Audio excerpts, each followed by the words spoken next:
Hey all, good morning. Wait a minute. Oh Lord. Good afternoon, good evening. I highly doubt anybody in this room is a good morning person. All right. It's what time is it right now? It is 5:01. According to my phone, it's 5:01. So we've got Catherine Cook in the room. We've got Arthur in Oregon. Thank you for coming. So happy you came. Arthur's one we're going to be talking to this afternoon. I was thinking about what I wanted to do. And Arthur, I just have been watching some of Arthur's video. My son is working on my camera here because it was just down a little bit, please. Okay, that's better. And I left my coffee over there. How's that? Perfect. It's fine. It's perfectly fine. And so I just put it on the Keurig. It's done. I'm sorry. Haven't had enough coffee today. Yesterday wore me out. If you spent any time over here, and I believe both of you did, between the daytime and the nighttime, I was streaming for about 5 hours. So I woke up really tired. I even thought was potentially going to go look at an RV today, but it's just not ready. They're not ready for it to be looked at. So I'm going to let them keep their RV and get it ready so that I don't have a mess. I really want one, and so I want to go and I want to fall in love, if you know what I mean. So I was watching some video of Arthur, the one you did about going to Winchester Bay, and I was thinking it's perfect conversation to have about living in full-time RV. Wandering Gypsy Vanner, welcome. I was just saying what I wanted to do today, and I am on a new computer, and I'm a little bit, everything is new on this computer. And so what I'm going to do is I'm going to fumble around a little bit. I have a feeling. So please be patient with me. It's going to all work out well. Oh, come on. It's supposed to work out well. We're going to cancel that order. I'm going to move my screen up just a hair because I've got to be able to see the things I need. All right. So I'm going to drop a link. And Arthur is going to pick it up. And we're going to come up here and we're going to talk about real life RV living. Because that's what I want to be doing. And I'm a little bit selfish that way. I want to know what to expect. And since we're going to be looking at older RVs, and it seems like you're doing, you would be a perfect resource for learning about living in an older RV. And that's the kind we're looking for. So go ahead and grab that link, Arthur, and when you come up, we'll start chatting about what you know. This Trucker's Life, welcome. Thank you for coming by. We're going to be talking today with Arthur in Oregon about real life living in an RV. And I'm looking forward to that. Not doing all the talking today, In some ways, I feel a little bit talked out. I know that many people would never think that possible. Wondering, okay, so I've already got you welcomed. Okay, that's fine. No problem. Just when you're ready. In the meantime, so there's such a wide variety of things to be paying attention to. And I want to make sure that I've got my I's dotted and T's crossed, following the yellow brick road. Thank you for coming by.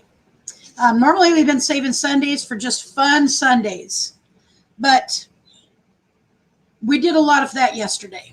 And I just got a wild hair and I thought, hey, let's talk about real life RV living in an older RV, because that's what I'm looking for. I follow a couple who have what I think is probably about a $250,000 beautiful RV. It's gorgeous. Super nice people. She still works full time and he's doing their YouTube channel full time. And but everything, it's all perfect. it's all perfect, and that's great, because I think if I could have all perfect, I probably would have all perfect. I would not be struggling like this. And so I need a little inspiration. And I do not begrudge that to anybody. These people worked their butts off and they got what they wanted. And so we're working for what we want to within the resource means that we have. And then a little bit later, if anybody else who is on here, no, you didn't miss anything. Arthur's not up here yet. And that's really the star of the show tonight, because he knows what I need to learn. And I hope you got a cup. I wish I had some hot apple cider. I just did not feel like going to the store. I actually didn't even get a shower. I did not get a shower until like 3 o'clock today. All right. Arthur, ready to come up? Hey, Art. Hello there. Now, do you go by Art or Arthur? Everybody usually just calls me Art. Okay. But we discussed that when I changed my name. So yeah.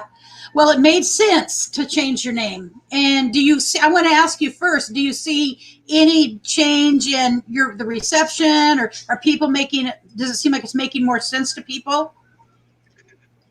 it does, and I have gained some subscribers. So good. Yeah, Well, that's the wonderful.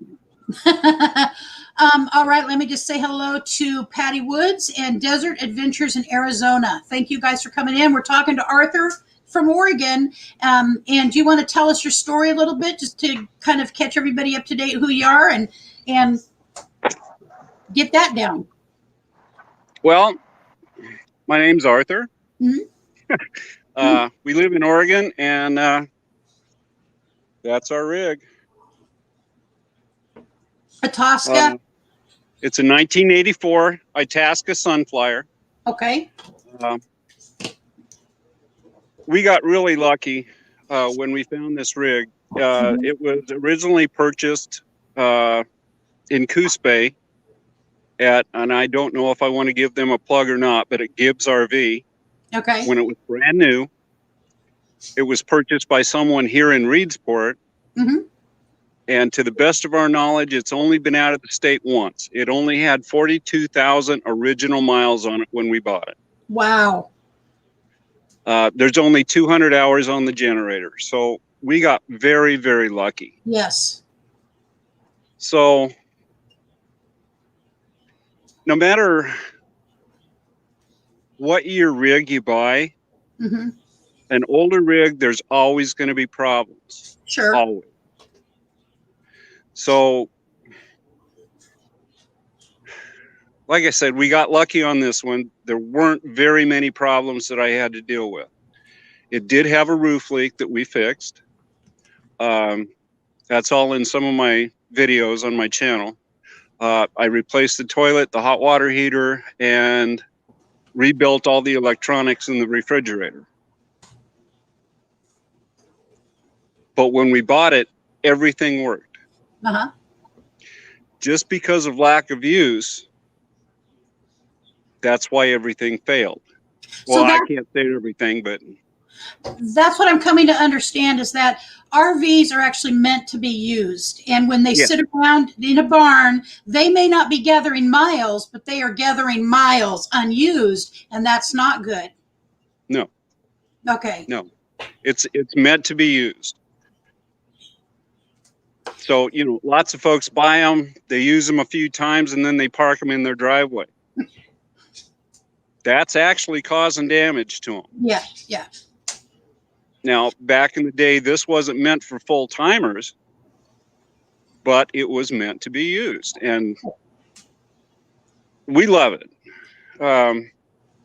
We would much rather have a Class C. It's easier for us, but I have nothing bad to say about it. Oh, cool. So have you tried to maybe change up and get a Class C? we don't want to do that right now. Okay. Everything we've looked at is just no. I want to stick with an older rig that I can work on without having to have a computer database or something to figure out the problems. Right. This is old school. I grew up fixing engines just like this thing has. Mm-hmm. And everything, all the components, everything is easier to work on than the newer rigs, in my opinion.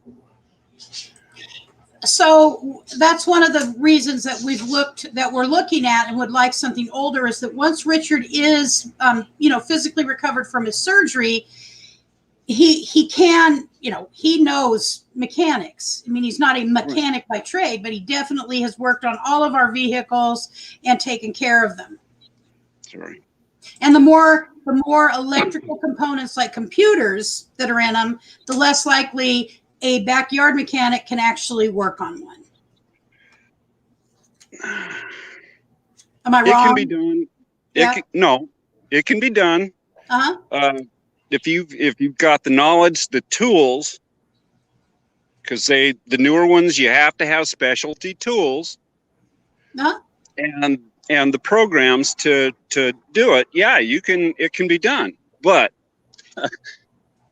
I've got a standard tool set. Mm-hmm. Nothing special, and there's nothing on this rig I can't fix. Yeah.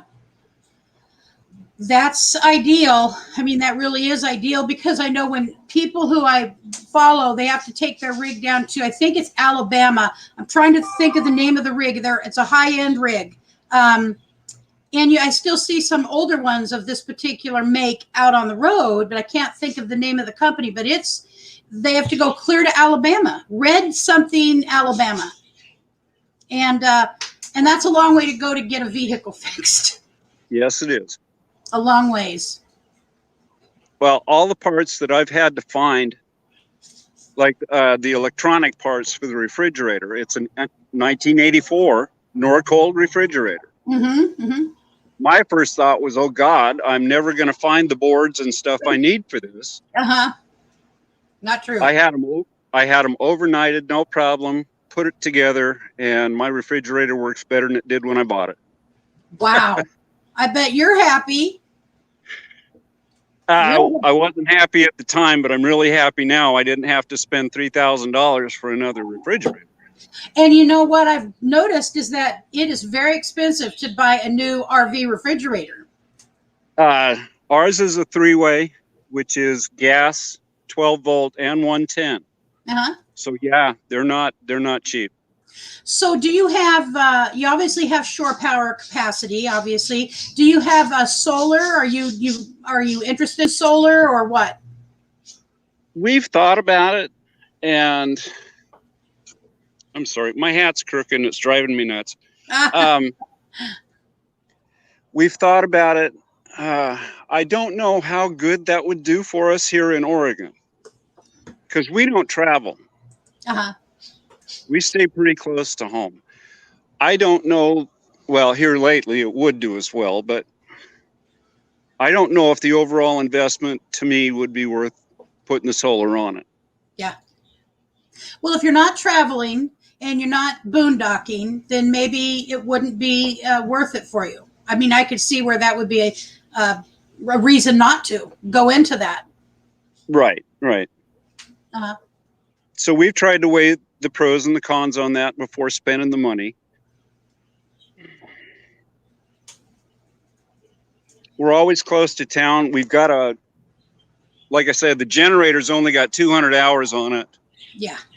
I don't think we need to spend the money to do it. So there's a question about generators, because I always, everybody hears, oh, generators, they're so loud. Don't have them turned on past 10 p.m. Unless they're like a Honda that's super expensive. And yes, it does hardly make a sound. But what's your experience with using the generator? If we go and stay at a campground, rule of thumb is quiet time at 10 o'clock. Okay. And I've always not started it until after 8 a.m. Mm-hmm. And we usually shut it down 6:30, 7 o'clock if we have to run it that long. But ours really, this is going to freak my wife out, but I'll go ahead and start it. Ours really isn't that loud. It's a Onan genset. Oh, you're not going to start, are you? Of course he's not going to start. That's the way things work. It's cold.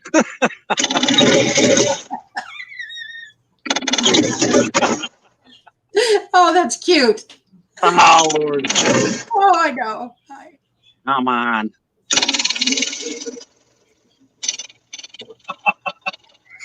Oh, I thought it's so funny. I'm sorry, but this is watching you. You're trying so hard.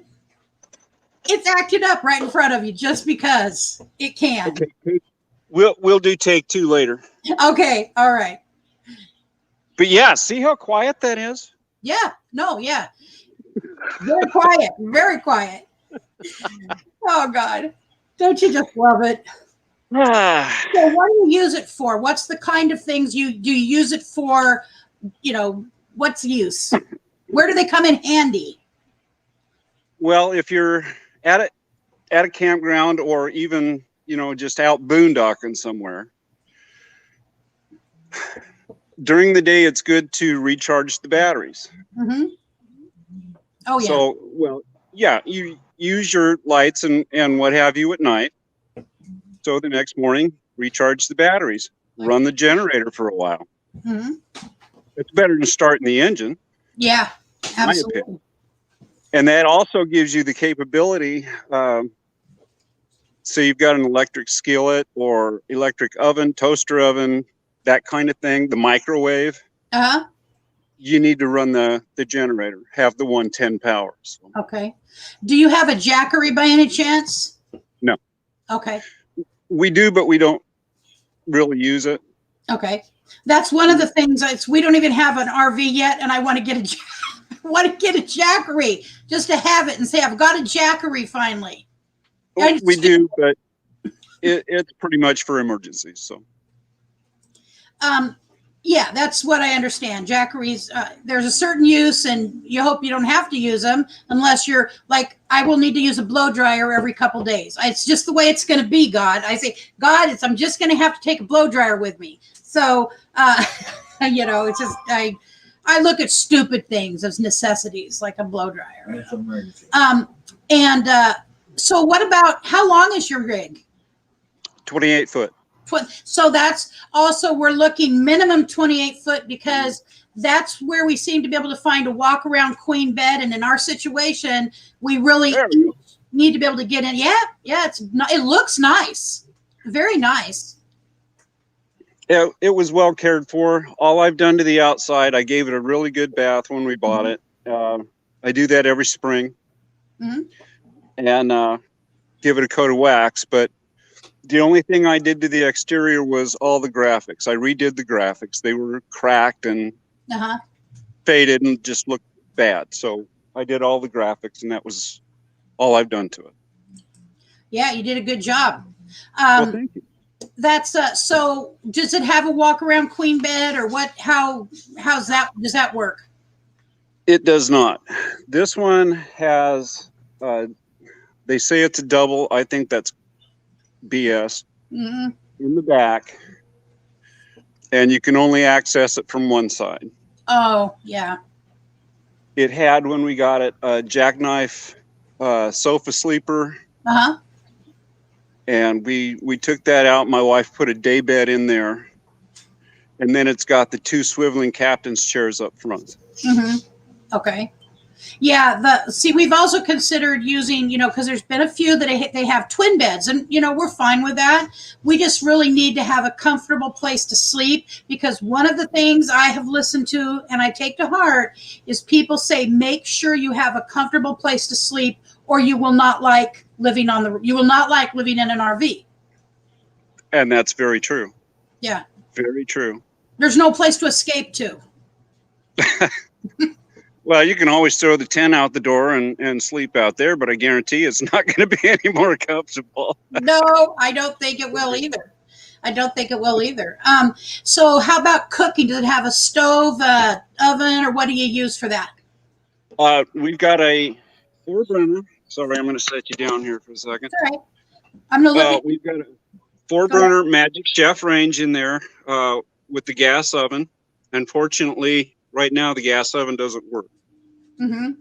I need to fix that, but so we do have a question for you if you'd like. Yep. Sure. So Desert Adventures in Arizona says, where did Arthur find the graphics for his rig? All I did was repaint the exact graphics that were on there. Oh, wow. You just went over it. Yes.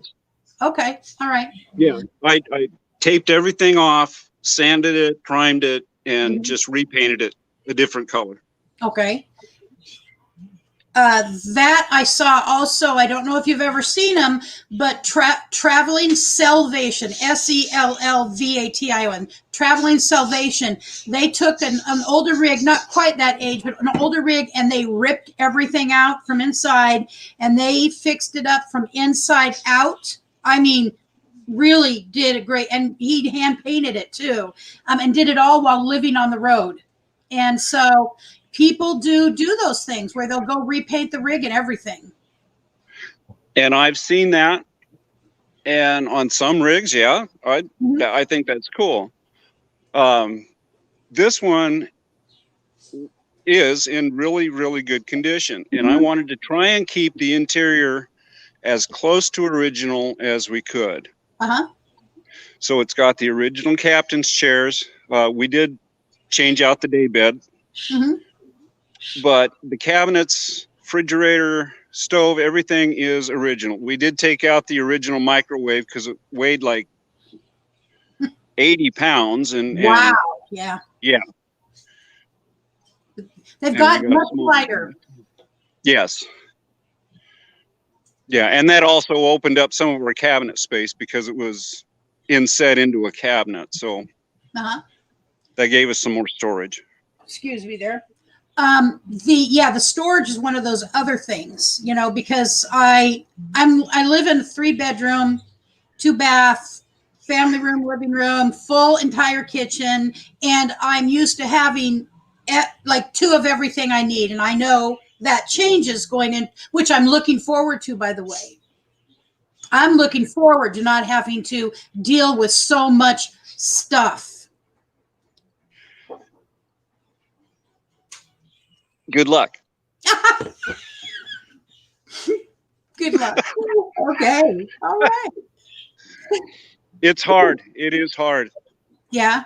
So many things, especially when you're full-time, that you need, you don't have room for. Mm-hmm. The back of my pickup truck is full. Okay. All my tools, all that stuff is in the back of the truck. Okay. Some rigs like the bigger buses and really high-end rigs have a lot of storage. Yeah. This guy doesn't. And that's what I'm assuming as well, is that most of the older rigs were meant for weekending, and they were not, nobody thought about this as being a lifestyle. And they didn't put undercarriage, anything, storage undercarriage. So when I see one of those for sale, it catches my eye. This little compartment right here, right there, that's the only basement compartment I have. That's under the bed. It is all the way across, but it's not passed through. So you really need another rig in order to keep some things in. I mean, really, that's just reality. It's kind of a garage. If you're going to full-time, yeah. Okay. See, so what about a 5th wheel? Would that serve as well, do you think? I don't know what you looked at prior to getting this, but did you consider like a 5th wheel where you were all, you had your truck and you towed the 5th wheel? That was where we first started. Oh, okay. Was looking at fifth wheels. I grew up around RVs, from truck campers, slide-in campers to Class C's to. I grew up around them. Mm-hmm. The first thing Cindy and I started looking at were fifth wheels. Yes, there is a lot more storage. Yes, it's actually, some of them are absolutely beautiful. We fell in love with I can't remember who made it, but it was a front living room, kitchen, Mm-hmm. bathroom, bedroom. Absolutely beautiful. I don't personally like towing trailers, Uh-huh. and the cost was pretty prohibitive, because I would have had to have upgraded and bought a 1-ton truck and all that. So Right. that was way out of our budget. We were actually looking for a Class C when we found this. Mm-hmm. The deal on this I couldn't pass up. Yeah. I mean, when you find a good one, you got to jump on it. Well, right now there is a really nice Class A. I think it's 30 foot, and it's in Bend. It doesn't run, but they've done, and it's at a park. It's parked at not a trailer park, at a oh gosh, an RV park, and Right. It's been there for years. The inside they've gone through, and they've got beautiful wood floors.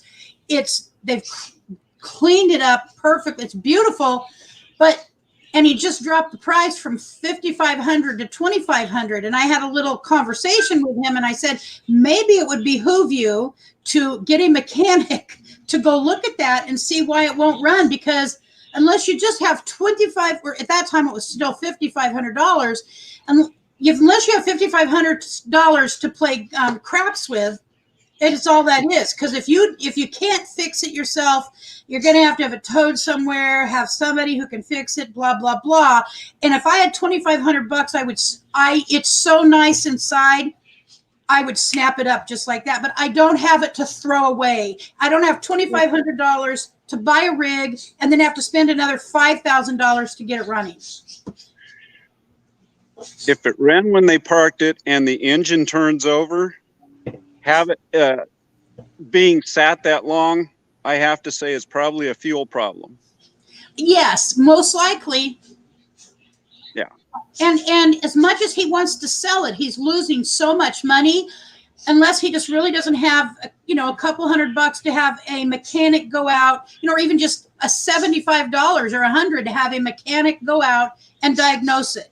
I mean, really, Right. He's giving it away. I think what it's come to is he doesn't want to deal with it. But I've never driven an RV. And my husband had back surgery 2 weeks ago. He's on pain medicine. He cannot drive. And so it's probably going to be about another month before he could drive. So, whoopsie, it's up to me to drive it. Has your wife ever driven? She's driven this rig once. Uh-huh. And it was on a side street. She did all right. She's a little scared of it, but she did all right. I'm terrified, and I'll be honest. I'm terrified because I've driven an F-150. I've driven, I drove a minivan, an extended minivan, but and no problem. I've never driven anything remotely like an RV where you can't see out the back. It's like I know that I'm gonna have my husband sitting in the back of whatever's back there, telling me everything behind me, just because I know I'm going to have a panic attack when it all happens. Let me just say hi to a couple people that have come in. Mong Ling PH, OFW Taiwan, thank you for coming. Desert Adventures in Arizona, and Victoria May Wallace, thank you for coming in, guys. So it's nice to see somebody who's got one that they like, and I believe there's still life left in many of these old RVs. Otherwise I would just be getting a nice tent with a queen size blow up air mattress. If I didn't think that we could have a decent RV that's older, I would just, not even be thinking of doing this. But I know it can be done. I see people like you doing it every day. Well, I step back here just to show you this particular rig has a big back window. Uh-huh. And I do have a rear view mirror, so I can see out the back of this. Okay. But a lot of them don't. And that tends to freak a lot of people out. You have to drive simply with your mirrors and your two side windows. Yeah. I've done this kind of stuff for years. I've driven quite large trucks, but it's just like driving a big van. Uh-huh. The only thing you really have to worry about and watch out for is the butt swing. Mm-hmm. And I'll try and show you, how am I doing this here? Yeah, the distance between the back tires and the back bumper. Uh-huh. That whole thing just swings wide. Okay. So if you're up close to a pole and you go to make a turn, you're going to hit the pole. So you have to watch the butt swing. Okay. Okay. I'm not trying to freak you out. No, I appreciate the honesty, to be honest with you. I do appreciate the honesty because I'm the kind of person who, if I'm going to have a surgery, I go watch it online. I mean, I watched this whole thing. When I had my knees replaced, I watched like 7 different knee replacements, which, by the way, they're very violent videos. And so I want to know up front what to expect, because I don't want to climb in the driver's seat and go, oh my God, I had no idea this was coming. And you will. I'm sure I will. I'm sure I will. You will. Uh-huh. When you climb in the driver's seat, you're going to bam. Yep. You will. Don't let it intimidate you. Mm-hmm. Just pull a little bit farther out into an intersection to make your turn. Make sure there's not anybody really close beside you and that kind of stuff. Yeah. But you'll be fine. It's just like driving a big van. Can I open my window and yell, move back, everybody get out of the way? I guess you could, yeah. Oh God. Yeah. Well, I don't want to be in that situation, but that's why I've been trying to find a way to fit us into an extended van. It's not going to happen. We're not extended van people anymore. There is a time in our life when we would have been. We were tent people, for gosh sakes, we were tent people at one time. And then, 60 years happened in our lives, and now we're people who need a bed. Well, like I said, I grew up around campers and that kind of thing. For a long time, I was a tent guy because I didn't want one. I didn't want a camper. Mm-hmm. I wanted to do it the other way. I have to say I was about 35 when sleeping on the ground, nope, I'm done. Right. So I went to a slide-in camper, and it's grown to this. But, my husband came home. We used to have a Toyota truck, and he came home with a camper on the back of it once from his mother's. She lived in Eastern Oregon in Prineville, and he took our son over. Maybe that was not the time, but he went over there to visit her one time, and he came back with a camper. I don't like, and a camper that fits on a Toyota is about this big, Right. I did not like it. And also we had to travel with 2 vehicles because we had a toddler who had to sit in a car seat, and we could never get our car seat in his truck. The 2 of us in a car seat was not going to happen in the front of a standard little Toyota truck. And so I had to drive our other vehicle behind. And we were on the coast highway, and he pulled over because our son, blinking my lights at him. It's long before cell phones. And our kid had pooped his pants really bad, and I could smell it. I'm trying to get rid of the pullover. It's not an ideal way to travel. And so he pulled over, we got the child cleaned up, and then we got up into the camper to have lunch. And we were on we were inexperienced campers and we were on a hill. And I'll tell you what, it was no fun. Hello. Hi, this is my beautiful wife, Cindy. Hi, Hello. Cindy. How are you?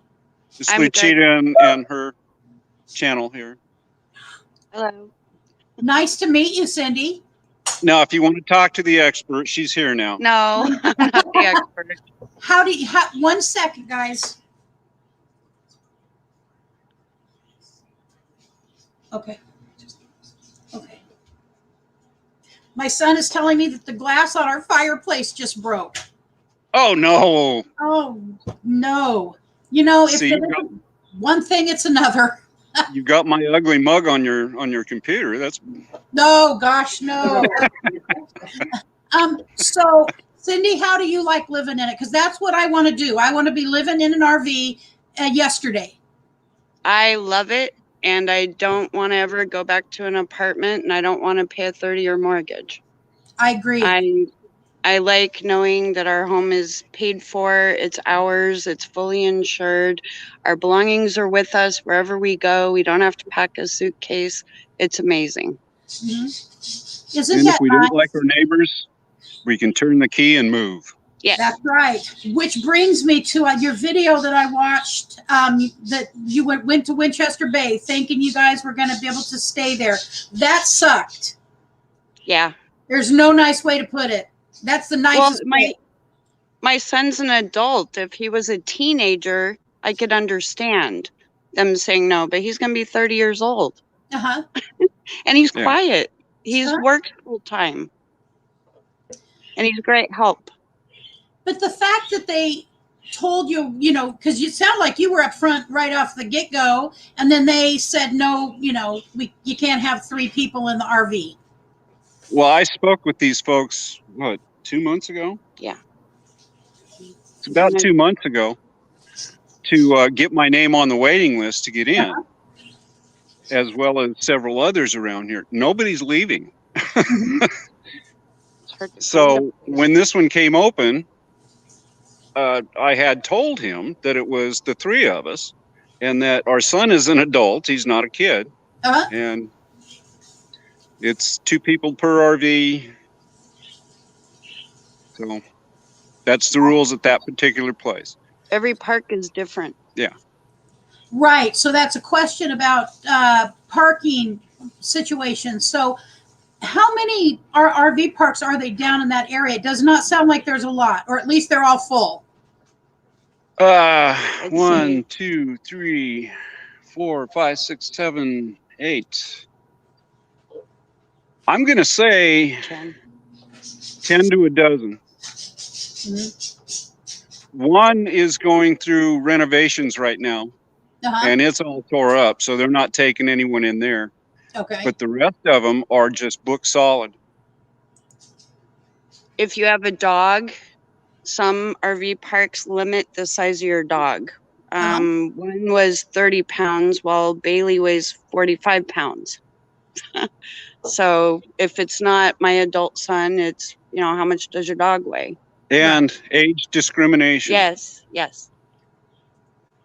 Against If the your RV. rig, The RV. if your rig is 10 years old or older, you'll have a hard time. Yep. Well, that I hope somehow people have got to find a way to get that changed, because if it's a well taken care of RV, it's not broke down. It, you know, why? In a lot of places, they question me about our rig, and I have pictures and videos on the phone, and I show them. This is it. It's not a rolling, pardon the expression, turd. Yeah. This is a nice rig. Yes. We have not been. It's not Uncle Eddie's. No, we have not been denied one time. Yeah. So why would they? Wouldn't have a legitimate reason to deny you. There's one of the big camping getting dark. companies in the country. I really 1,000 Trails. I hear some really good stuff about Thousand Trails, and I don't know if you've ever considered anything like that, but there is some limitations in certain places on age of the rig. Yeah, and there are. We don't travel that much, and I'm going to step inside because it's getting really dark out here. I was telling you about Traveling Salvation. They actually just jumped on the channel. They're down in the chat. They did a great job. I mean, to me, it looks like just a brand new rig in many ways. But yeah, they jumped there in the chat. So I'm just really curious about the whole. So when you don't want to go to boondocking. I understand you need to stay near doctors and whatnot. Oh no, we do go boondocking. Oh, okay. We spend a lot of time at Smith River Falls Campground. It's dry camping, and that's pretty much the same. Yeah. Yeah, we do that. Okay. And we love to get out of town. How often do you have to dump your black water tank? Every 2 weeks. With 3 of us. Every 2 weeks, okay. That's kind of what I was assuming. We have made it, Cindy and I, without Tyler, we have made it 18 days. Yes. Without dumping the tanks. All right. We weren't holding back. I would think that's not a place you can hold back. No. I think that was TMI, Cindy, but no, that's all right. No, I don't know. There's too much TMI on these channels. I've watched Bob Wells. Watching Bob Wells talk about he made pooping in a bucket seem okay to me in exchange for what I get by going out on the road. And I'm not a normal poop in the bucket girl. And so when I was able to start saying I might have poop in a bucket. And I probably could do that under the right conditions, but I get to go see the country and as much of it as I want to, then it's like, yeah, I'm in. I might find an alternative like a composting toilet or a black water, but you know what I'm saying? It's one of those things people have to adjust to in one form or another. And we've considered a composting toilet. I'd have to do a lot of plumbing redo in here to do that. Because the bathroom sink drains into the black tank instead of the gray tank. Oh, okay. So I would have to replumb that part of it. I guess it wouldn't be that hard, but we just stuck with what we've got so far. Sure. But, it seems like since you're living in it, you'd really be. I'm checking the chat as we talk. I can't see the chat. I was watching it. You could see it on your phone or back there. I mean, I could go back and get on my tablet and see it, but I can't see it here. Yeah. I tried. Yeah, you're in StreamYard. So the whole idea of renovating your house while you live in it is bad enough. It's a sticks and bricks. I can only imagine if you've got an RV and you're going to renovate, especially a bathroom area, I would be petrified. I can't really comment on that. All I've done in that bathroom was repaint, put carpet down, and put a toilet in it. Yeah. But actually tearing the whole bathroom out, I think that'd scare the hell out of me. Yeah, no, I hear you. That's why we're trying to get as much information up front before we get something. Right. But as soon as this one comes, luckily there's one local, and this one that's local, it's a 30-foot.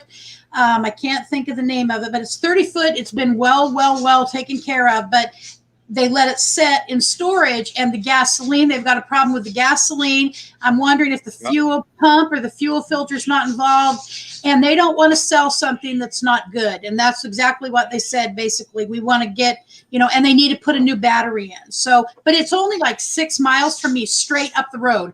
I would literally have to just make like 2 turns. I'm thinking that's the RV to buy no matter what. I've just got 6 miles to drive it. Depending on, somebody'd have to look at it, a mechanic would have to look and see just how bad it is. The fuel lines can be blown out. Possibly the gas tank could be cleaned out. And of course, you'd at that point replace all the filters and what have you. Then probably a carburetor rebuild. And they actually, in a text message, the wife said to me, we have a real mechanic handling it. There you go. Well, a real mechanic.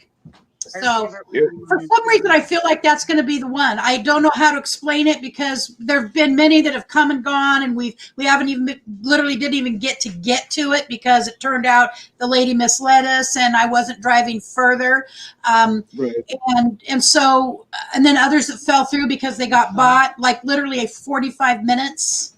Right here. RVs are hot right now. Yeah, used RVs are hot right now. Yes, they are.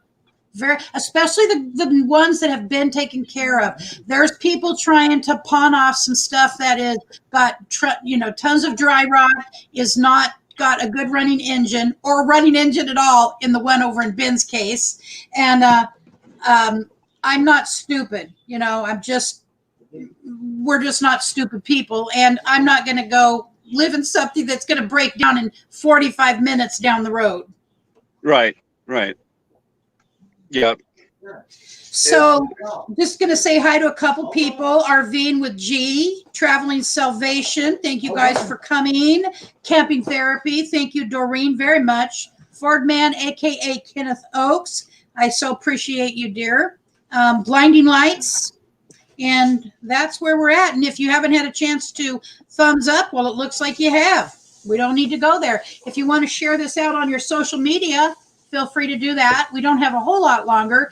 We're just talking with Arthur from Arthur in Oregon, and he lives in a real RV and a real used RV, and that's what we're looking at buying. So I thought, let's go to the user's mouth. Oh, we could really live. Let's hear what somebody who's actually done it has to say. Well, we got very lucky. I have to stress that. Yeah. Finding a rig like this, it's hard. And like I said, I could not pass this deal up. Mm-hmm. I mean, 40 on a rig this old, 42,000 original miles and only 200 hours on the generator. That's unheard of. Yeah. Yeah. So it was pounce. I had to. I hear you. That's what we're trying. We're trying real hard to get that pounce. I mean, we're ready to pounce because I would be gone right now if I could. Yeah. If I didn't, my family wants us to be here for the holidays. My little sister, Camille Tyler, hello to you. Thank you for coming in. My little sister will kill me if I leave Oregon before the holidays are over. We lost our father in April, and it just will feel better to her if we can have some semblance of normalcy for a while. And that, we're still going to need to clean it up and I assume do some things. So I'm not thinking we're getting a 2020 RV if we buy, a 1990. It's just not going to happen, but we'll have some things to take care of. And tires. So tires are the other issue. Have you did they come in good condition, or did they have checking so bad, those little lines that are not safe? This rig had brand new tires on it. I'm sorry. I am happy for your very good luck, sir. Really, I'm very happy for you because I want to see everybody being able to do this if they want to do it. And if you can, I do it. It's freedom. I don't have to put up with the jerk next door. I can back out and go down the road. It's freedom.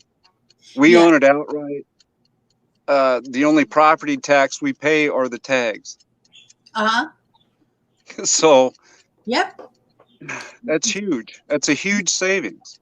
There is so many. So when I first started thinking of this, I had just had my fusion surgery a year and a half ago. And I was laying in bed in recovery, and I was bored to death. And I was trying to find something about cheap living, how to live cheap. And then I'm like, Right. what the hell is this? Excuse my language, but what the heck is this? And what are they talking about?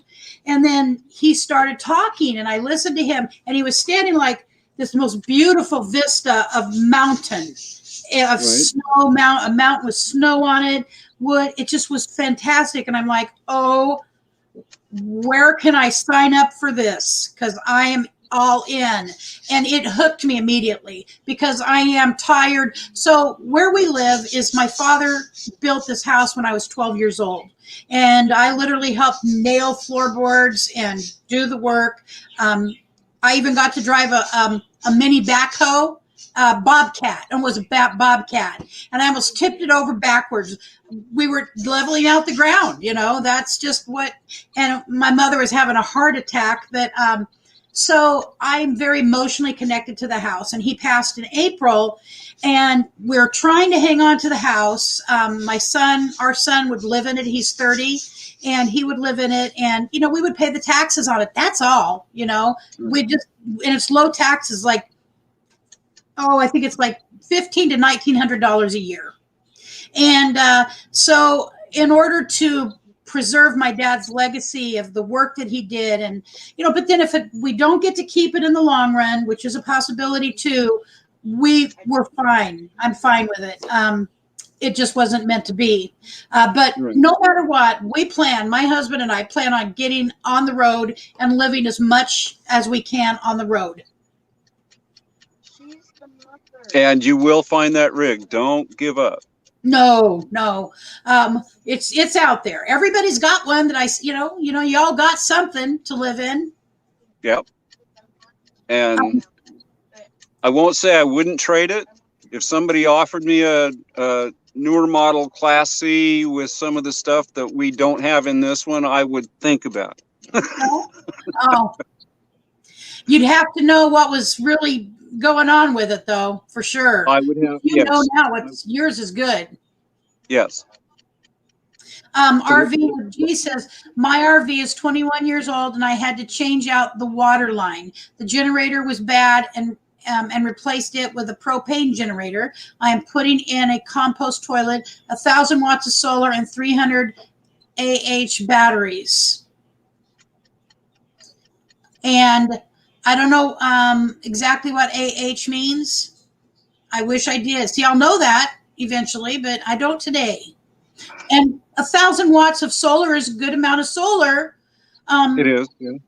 And Oregon, by the way, Art, is becoming the new Sun Belt, I believe. I hate it. I'm not happy. Well, actually, it's been a little too warm here for us too, but yeah, you guys get a lot warmer where you're at. Yes, right here. Although we get cold. I mean, it's down in the high 30s at night right now. And I like to sleep in cold, but I like my nice warm comforter. And see, that's another thing, getting used to, my belief, now this may be an unfounded belief, but my belief is that no matter what I get and I'm living in, there will be, there's always a trade-off. Okay. Now, like right now, our heat is set at whatever we want it to be at. I think we have birds in the house. My son has birds, they're adorable birds. I didn't know I was a bird person till he brought 4 birds home eventually. And I actually like the birds, but they're not coming on the road with me. Okay. They get to stay in the sticks and bricks with my son. Right. But we have it set at like 70, I think like 70, because the birds need a certain heat. But if we want to go down to 65, when it's super hot out, or we want to go to 85, in an instant, we can pretty much have whatever we want heat-wise. Now, I'm assuming it's not the same way it is in an RV. Am I wrong? If it's really hot, you're either going to need to be plugged into shore power or run the generator to run the air conditioner. Uh-huh. As for heat, we're plugged in. So to save on propane, we have a little electric heater that heats the whole rig. Okay. Our furnace works just great. And it's on a thermostat. We can set it from 60 to 90, just like a house. Okay. So. All right. So we've got a couple comments here. I can see it better on my phone, or maybe our Fatima Jaffrey, thank you for coming. I'm going back and forth between a class B and C. Can you offer any wisdom? Some people want to hardwire them instead of battery operated. Me personally, I would do a class C. I'm 6'4". Mm-hmm. Trying to stand up in a van or trying to take a shower in a van wouldn't work for me. Uh-huh. So it's really an individual decision. Okay. Yeah. Well, for Cindy and I, we were looking for a class C. This was available. It's perfect for her and I, and it even accommodates our son. So, you know, it's just when you look at it, if you think you're going to be comfortable and you like it, there you go. I really, that's the only advice I can give.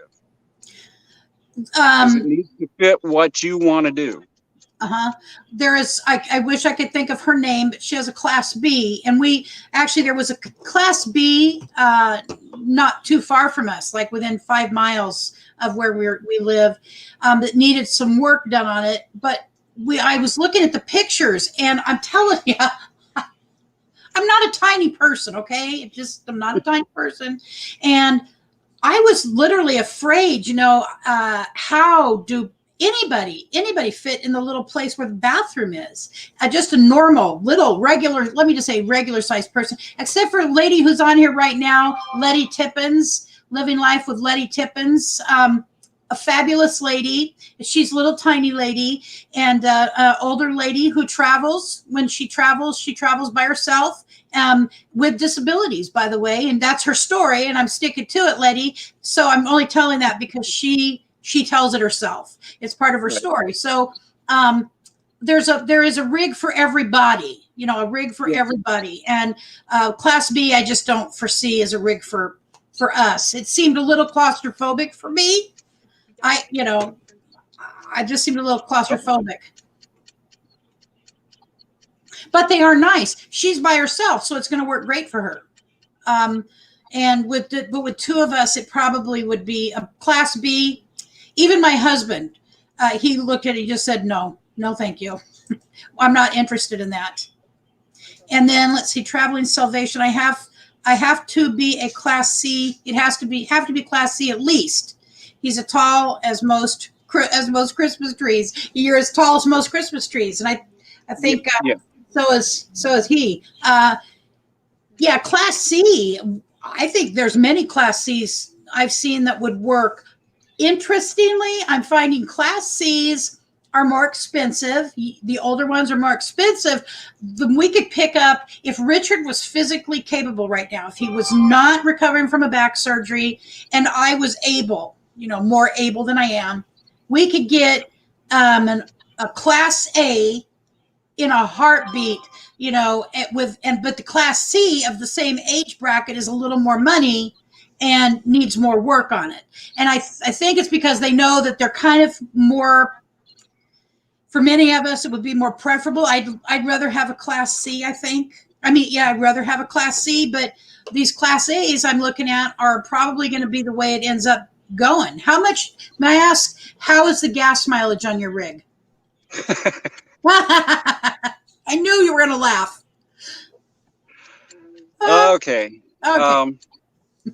It's an big, it has a big block Chevrolet 4 in it. Yep. 4-barrel carburetor, 3-speed automatic transmission. The gas is bad. Yeah. Let me guess.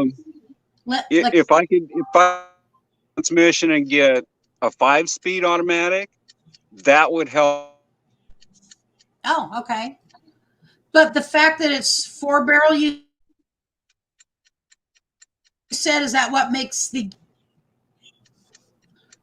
Well, plus the fact it's a big block V8.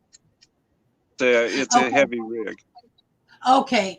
So is it like 8 miles per gallon? Right in that neighborhood, yeah.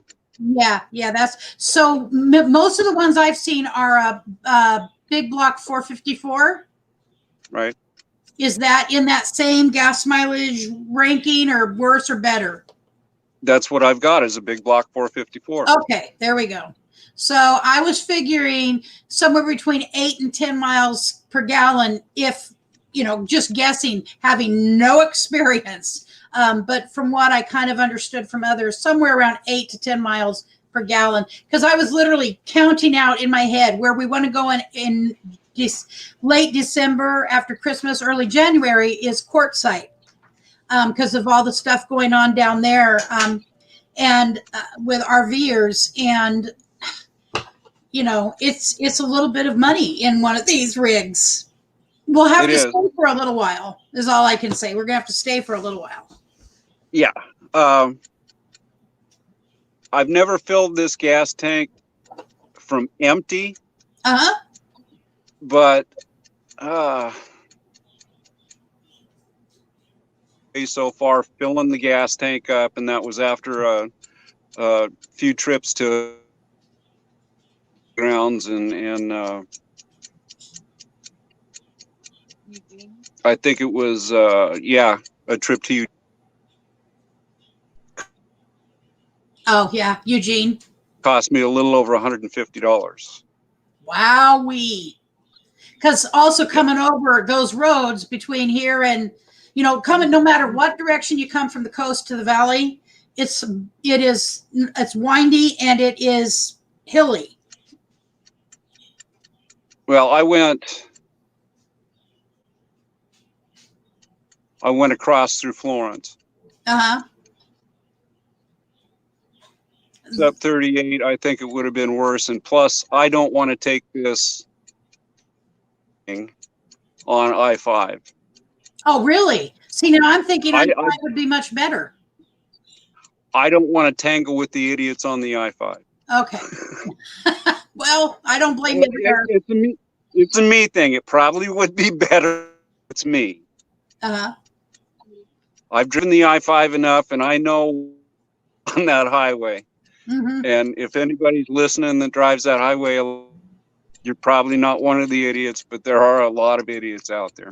That's true, because I've driven I-5 many, many times, usually going north. I would not want to drive it in the Portland area, I can tell you that. No. I would be terrified to drive I-5 in Portland with an RV. Or if Richard's driving, I'm going to be on the floorboard needing an oxygen tank because I'm going to pass out. I can feel it coming on. Let me say hello to Madman Serpents. Thank you for coming in tonight. And if anybody would like to share this out on your social media, let people know we're chatting about real life and RV living. That would be great. Very useful. Somebody might need to know this information. I needed to know it. I was looking at, I've seen Arthur in Oregon for a while in my channel chats and other people's as well. And then I was watching him, some of his videos today, and I'm like, that makes perfect sense. We need to talk to him. I'm here. Is there anybody else who is living either part-time or full-time in an RV who might like to come up and chat? Because what I'm going to do is drop this. I think I'll stay on until the half hour, so 25 more minutes. And that way it's not all on Art. And by the way, you don't have to stay any longer than you feel like it. I'll stay as long as you need me to. Okay. I'm here for you. I will drop a link and see if anybody else would like to come up and talk about their real life experience. That's what, in my selfishness, I'd like to hear about real life experience in your RV, because it's different for everybody. You've got, I know that there's people there's people I watch who are traveling in SUVs, and I'm trying my darndest to find a way to live in a van, but it's just not going to happen. But a lady lives in her car. She traveled for a couple years or a year in her car. just a regular car. She doesn't need to be in a bed though. She feels better in her car, in a car seat. See, and that fits her. Yes. That's Yeah. what I said. You have to be comfortable. So you need to do what fits you and what you're going to do.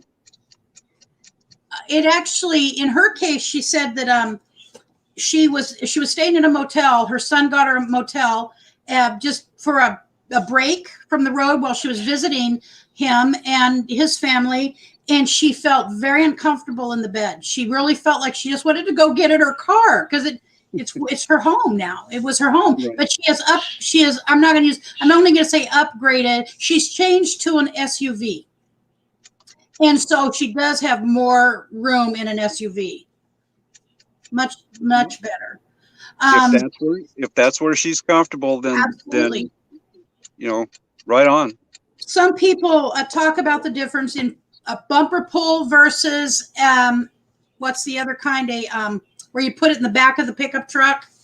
Fifth wheel or a gooseneck? A fifth wheel. The difference between pulling a bumper pull or a fifth wheel, and hands down, everybody says a fifth wheel is much better than a bumper pull if you're going to need something like that. And it is. It actually attaches to the truck. A fifth wheel is the only trailer that it's legal to have a passenger ride in. I see you're giving me information I didn't know. I mean, we're not getting a fifth wheel, but really? Yes, legally you can have passengers in your fifth wheel while you're going down the road. Oh, I didn't know that. A bumper pull trailer you cannot. No, I've seen bad accidents involving bumper pulls, and that never turns out well for the bumper. No. I wouldn't even think of that. I've pulled enough boats in my life. Yeah, bumper pull trailers get squirrely really easy. Well, and you hit on something also as having a toad. Is that having a traveling, whether it's going to be a Class C or Class A, we will have to have, I want a toad, where we can just tow it. And because traveling, I would like to be able to sightsee some, and I'm assuming we don't want to be sightseeing in an 8 mile per gallon vehicle. That's out of the question. So I would I'd like a toad, some sort. If we were going to do that type of traveling, and we did discuss this, we would have gotten a small 2-door Jeep. My husband mentioned a Jeep. He also mentioned a Sidekick, which is like Camper Van Kevin's vehicle. Right. And he really likes that. We really like that. I can't believe he's got a tent on top of it. It just is hysterical to me. That's pretty slick. Yeah. The different options. But yeah, you can put a tent on anything these days. Most vehicles, they've come up with a way to tent everything. Oh yeah. Yeah. Let's see. Madman Serpents, again, much respect. Everyone, good night. Well, good night to you, and thank you for coming in, even just for a bit.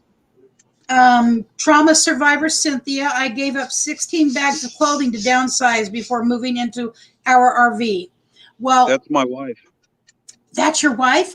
That's okay. Well, all right. I'm going to tell her I'm going to become a friend of hers. Okay, trauma survivor Cynthia.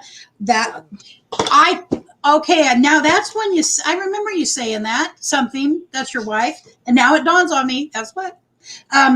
So that's where I have a problem. I am addicted to clothes. Now, it could be 13 of the same thing. I like t-shirts and sweats and shorts, and I no longer work a job where I have to dress up, but for some reason, I'm still holding on to some of those clothes. I'm not the only one, thank you. You're not the only one, Cynthia. You're not gonna have room. I know. Now, and I'm gonna tell you this, and she'll yell at me. She's sitting up front. She's gonna yell at me for this.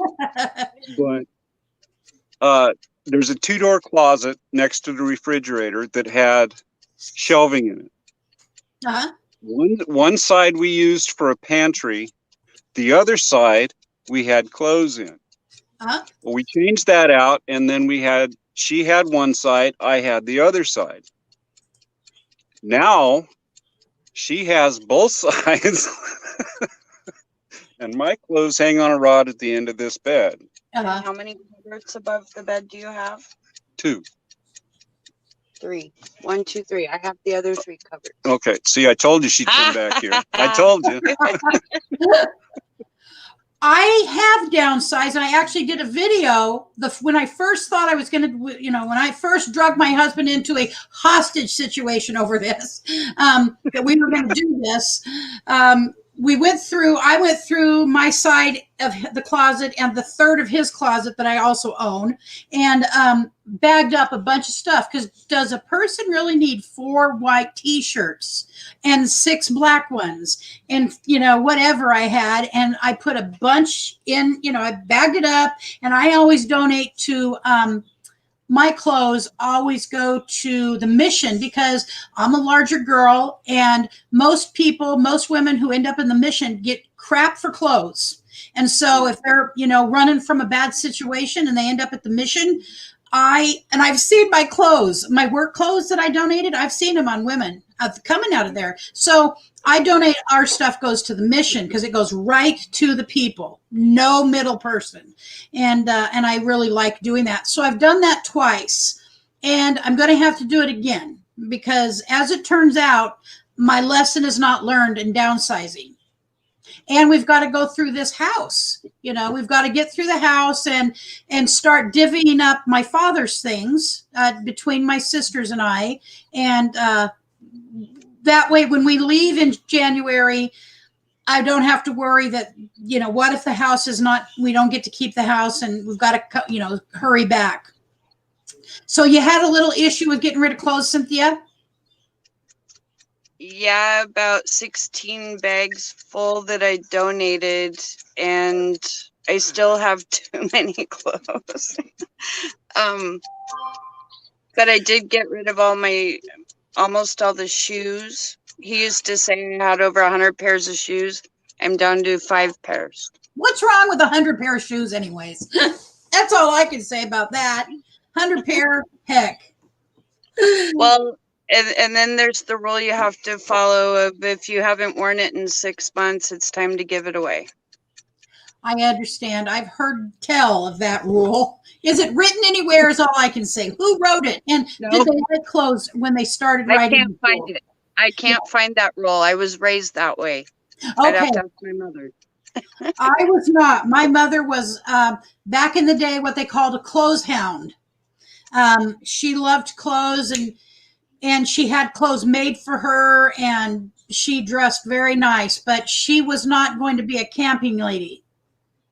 In every color. Yes.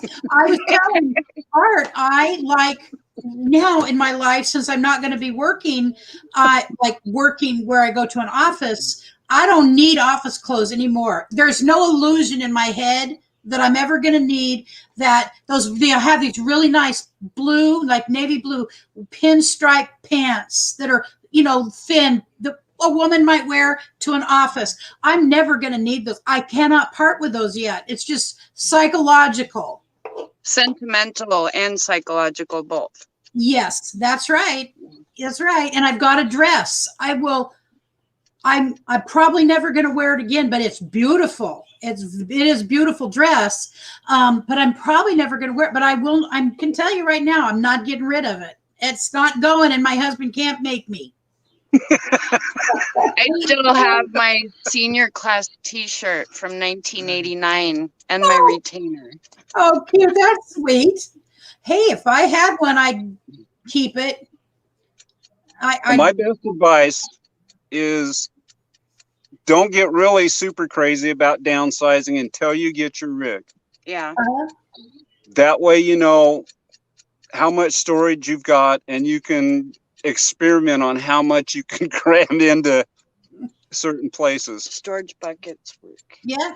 Well, and I've watched people, like I did learn from Box Van D about rolling clothes up. And I'm actually starting to do that now. I roll up my shorts. I roll up my underwear. I don't roll up t-shirts yet. I just can't quite bring myself to roll up t-shirts. You roll it now? I've been rolling my clothes for a while now. I'm He gonna have does it to. now. I'm gonna have to show her, but yeah, my shirts and stuff right above my head are rolled up. He's gonna show me his drawing. And there's so many interesting ways people do this. And I even thought, I thought we could get a smaller rig and, where I saw one that had a couch on one side and a couch on the opposite side. And that maybe we would be okay with pulling our, having to fold it up and put it away and, set up our living every day. But then I thought, I just don't think so.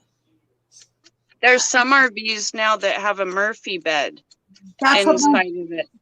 my And husband so, keeps talking about. at night you have to go through the process of dropping the bed, and then, during the day. I wouldn't do that. That's too much. Yeah, it seems like that to me too. I'm not really, I like to be able to just go to bed when I'm ready to go to bed. And because I have a nerve condition from the damage to my spine from this disease, I have nerve pain. And sometimes it goes down my legs, generally my right leg mostly. And I have to be in bed sometimes for a day or two at a time. And then the next day, one day it'll be back in control again. And I don't use opiate pain medication. So I have to be able to get into bed. That's how I handle it, is with ice. Yes. And some muscle relaxer and being in bed for a day or two. So I've had to learn. That's why I'm on disability. I can never hold a regular job again, but I can do other things from home, from a traveling home. Yeah, try getting a weighted blanket. My Those are niece very told me that. Yes, weighted blankets are great. Yes. Yeah, I got one for Christmas last year. How do you like it? Ask me how many times I got to use it. Oh, what? Christmas night. Christmas, you've got to probably use it on Christmas. He got it for his birthday. Blanket hog. I love blankets. They call my name all the time. I love blankets too. Isn't that? I think we're going to have to make a trip to Coos Bay, Winchester Bay. Actually, you guys are in Winchester? No, we're in Reedsport. Reedsport. Okay. All right. I know that. I don't know that area well. I usually spend my time from Florence up to Newport and Depot Bay. That's the part of the coast two places I could live separate from the house that I live in now. One is in Sisters, Oregon. I love Sisters, Oregon. And Newport. I love Newport. And any place that's got a Walmart, I'm fine. It's big enough. If it's got a Walmart, it's a big enough town for me. If I can drive to the Walmart, it's all good. Yes, that's the deal right there. 45-minute drive. No, thank you. Oh. Yachats to me would be the perfect little town to live in. Yachats? Yachats is the bomb. Yes, it's cute. There used to be a restaurant there that my mother and I and my sisters used to go to. My mom passed 30 years ago, so I would say 40 years ago, 35 to 40 years ago, we used to go over in this cute restaurant that does not exist anymore, and they had the best seafood there. Yeah, I like that part of the coast too myself.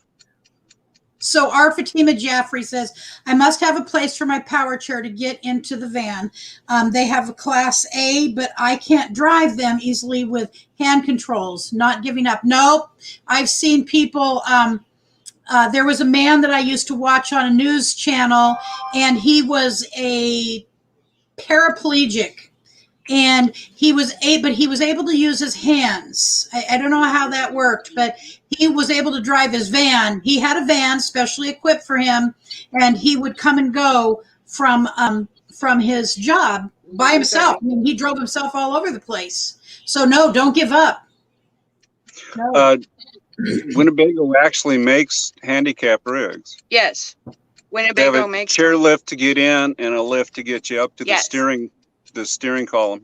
Yes. Oh, wow. And it's all hand controls, yeah. So it is doable. I'm sorry, I didn't interrupt you. I just wanted to say goodnight to Letty. Letty, living like Letty. Good night, Letty. If you don't know who Letty is, go over and check her out. She exemplifies someone living with a disability. She uses a walker, but she has really bad arthritis, and it's debilitating. And I have the greatest respect for anybody who is doing this, let alone doing it disabled, with other abilities. Both of us are. disabled. Yeah. It takes a little more planning, I assume. The things that you need to take care of. Yes. Professional Okay. patience, because we go more than doctors do.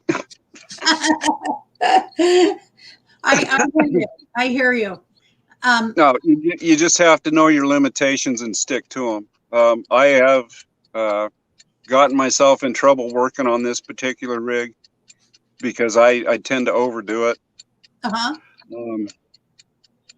You also have to take into consideration if you have trouble walking, trying to get up into a Class A or even a Class C, you don't want to fall out the door because that's a long fall. Mm-hmm. So It's also there's so many things. If you break down, you lose your home overnight to Yep. the mechanic job. That's a big one. Well, I need to get up. oh, Sorry. take it easy.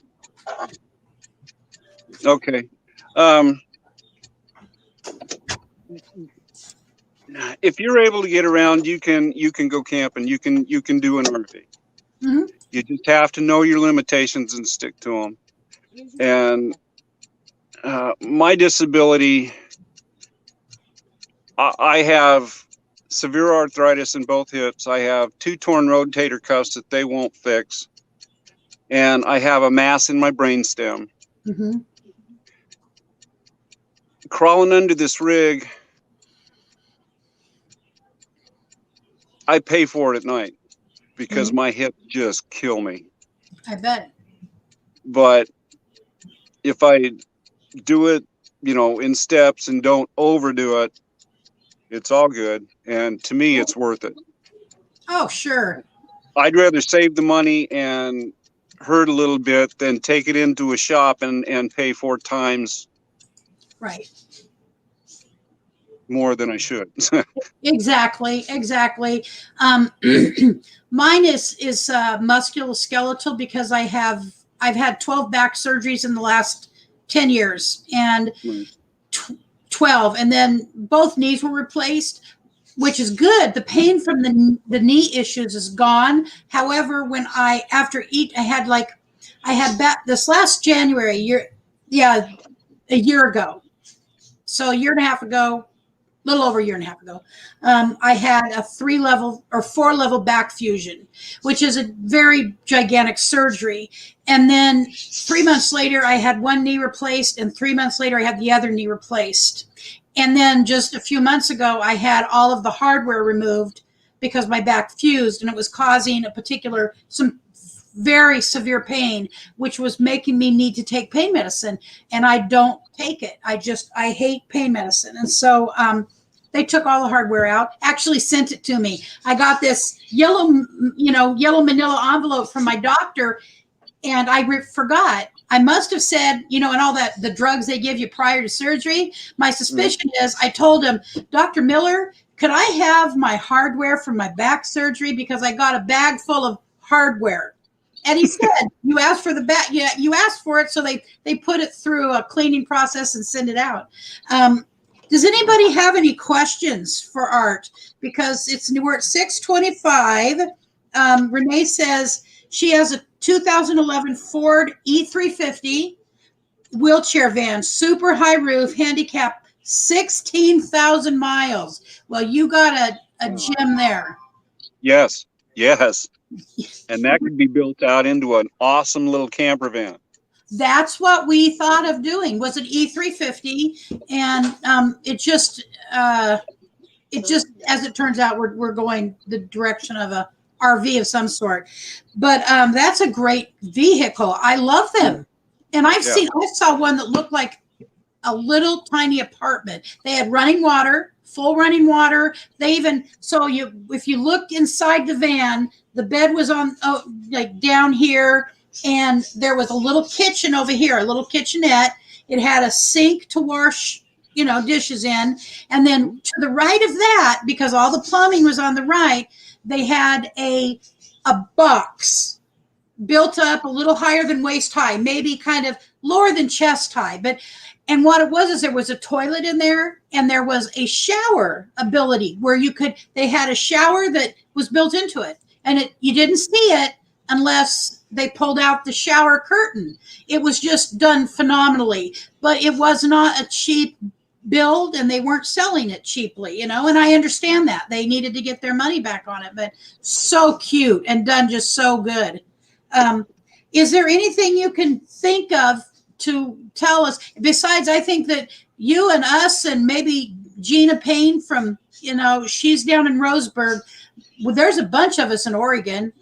We've got, there's Troy from, he's got a channel. I'm trying to think of his name right off the top of my head. It's not coming to me. He's got rats. He likes rats, and they're pets to him. He's got a couple pets. I'm thinking, man, there's a few of us in Oregon. We should get together. I'm good with that. Have a little meetup. Sure. Yeah. All right. Well, I think I'm going to drop you down and chat for just a minute with these guys and say thank you for coming.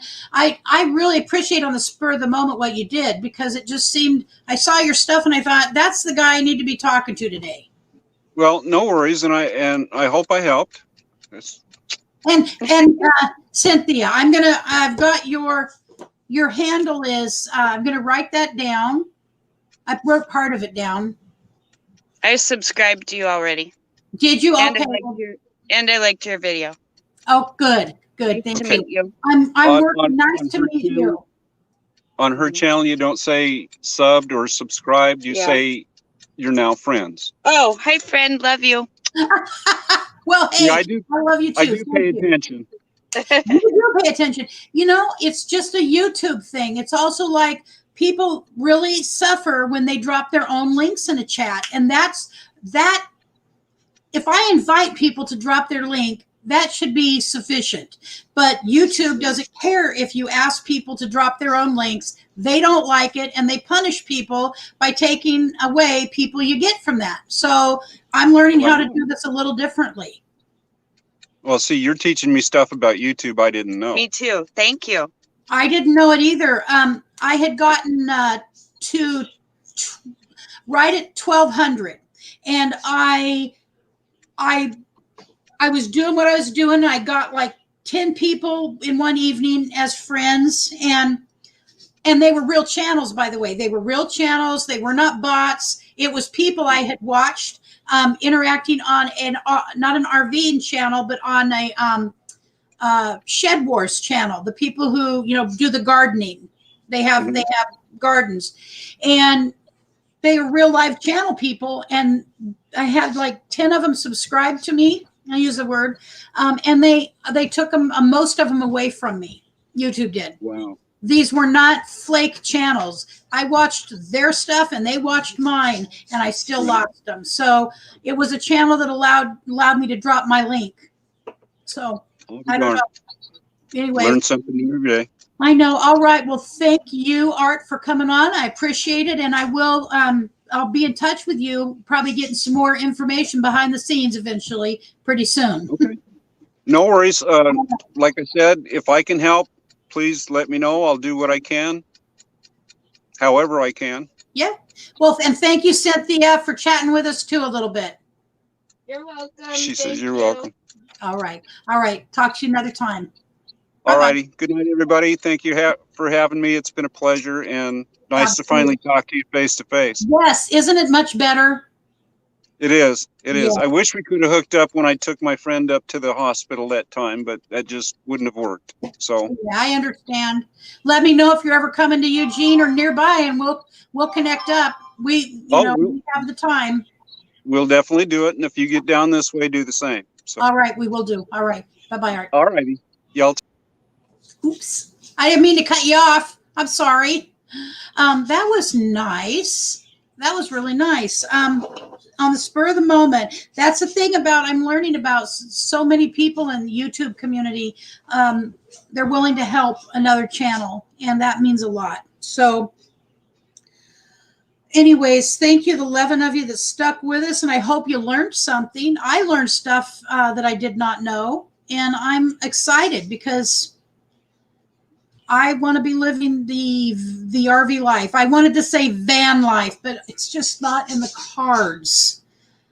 You know, the van gods need to get this thought out of my head that I can somehow live in a van, because I just don't see it. And I do not have the money to go buy one of the big, tall ones from Sprint, a Sprinter van. It's just, that's not in the cards right at this time in life. So anyways, and Fordman, aka Kenneth Oakes, thank you for dropping the link for Jerry Hawley. And I love you guys, and I appreciate you. I hope you know that. And I will see you again tomorrow, and possibly with Minivan Lee, another inspirational person. All right. I need to figure out how to get out of here. I don't take hostages. All right. All right. Bye-bye, guys. Sleep well, stay healthy, and stay safe.